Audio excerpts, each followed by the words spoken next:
তো এটা আমি করেছি, কেমন হয়েছে? তো ক্যামেরাম্যানের বার্থডেতে ছোটোখাটো একটা সেলিব্রেশন করা হচ্ছে, তো সেই কারণেও আমাকে ডাকা হয়েছে, মানে আমাকে ডেকে নিয়ে এসছে। তো চলো দেখি কি সেলিব্রেশন করা হচ্ছে।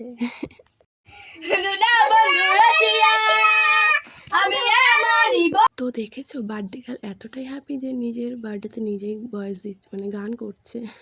তো এখানে দেখো আমি এখানে মানে রিঞ্জার নামটা লিখতে গেছিলাম, বাট আরটা লিখেছি। কেমন হয়েছে অবশ্যই জানিও তোমরা। আর এখানে একটা মজার বিষয় কি জানো, বার্থডে গার্ল নিজের বার্থডেকে আগেই চুরি করে খাচ্ছে। কি মজার একটা ঘটনা ঘটে গেল, তাই না বলো?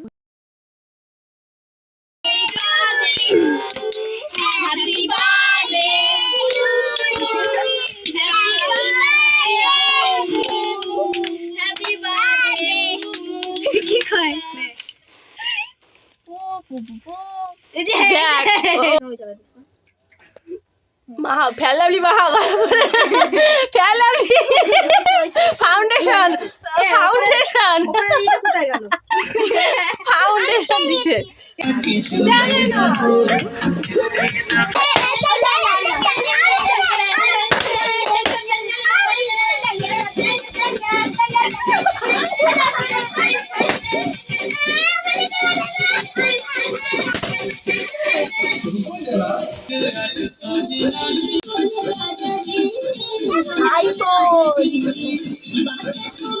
ভিডিওটা তোমাদের কেমন লেগেছে অবশ্যই যেমন like, comment, share and subscribe করে দিও।